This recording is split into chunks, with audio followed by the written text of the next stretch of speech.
Maaari mo ba ang ilarawan ng sitwasyon kung kailan ka po ang naging biktima ng Actually, naging unang victim ako ng identity fraud noong December 2025. last year lang po? Last year. Paano binago ng karanasang iyon ang paraan ng pagtingin mo sa pangalan ng identity fraud? Maging maingat sa mga nakikita na advertisement sa social media and maging maingat sa pagbigay ng information.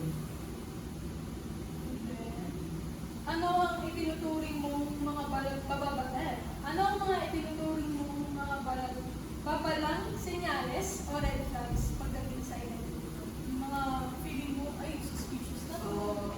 Katulad din sa naging experience ko na PAL advertisement, ang naging ano ko ngayon is bago mag-tap or bago magbigay ng information, i-double check mismo dun sa ano nila, tawag website. Oo, dun mismo sa website. Kasi hindi website yun eh. Kumbaga, advertisement na nag-pop up lang dun sa... Hindi siya directly Oo, yun.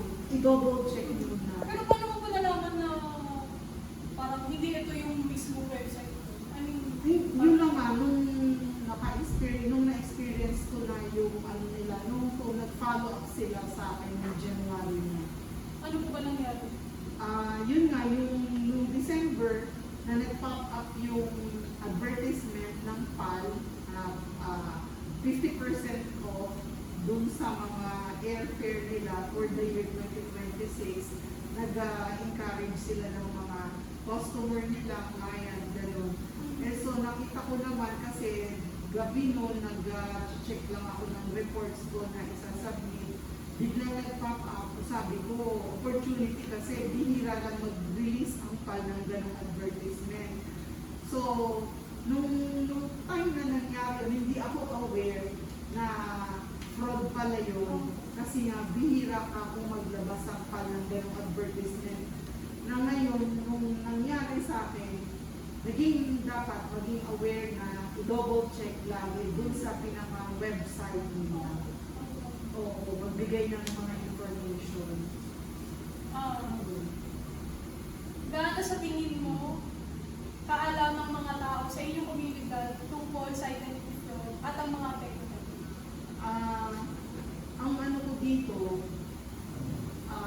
kahit man lang sa social media, since dito naman sa barangay, meron kami kumbaga yung link para dito sa barangay, parang announcement o mga ano, na magbigay din sila ng mga ano din, yung mga Pag-awareness po. awareness o na gano'n na since nag-report din naman ako dito sa barangay na yung nangyari sa akin, na i-share nila na may ganitong mga nabibiktim sa ano natin, sa area natin, na maging aware kayo sa mga ganitong ano, yun.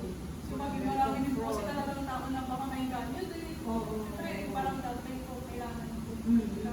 Yun. Maaari mo po bang ibahagi ang isang pagkakataon kung kailan mo napagtanto na kailangan mong baguhin ang iyong pananaw tungkol sa identity fraud dahil sa iyong pananaw? Yun nga, nung hindi ko alam na napasok na nila yung account ko sa GCash at nakapag-avail sila ng loan dahil dun sa pinag-account ko at saka dun sa interview na nangyari noong January 25, na maging aware sa mga pagbibigay ng basic information na ano, huwag agad-agad magbibigay. Tsaka i-double check lagi kung legal ba yun or legit o Kasi marami po talaga. yung alam mo, huwag agad magpapadala. Huwag agad, kailangan maging cautious din, maging mapanuri sa mga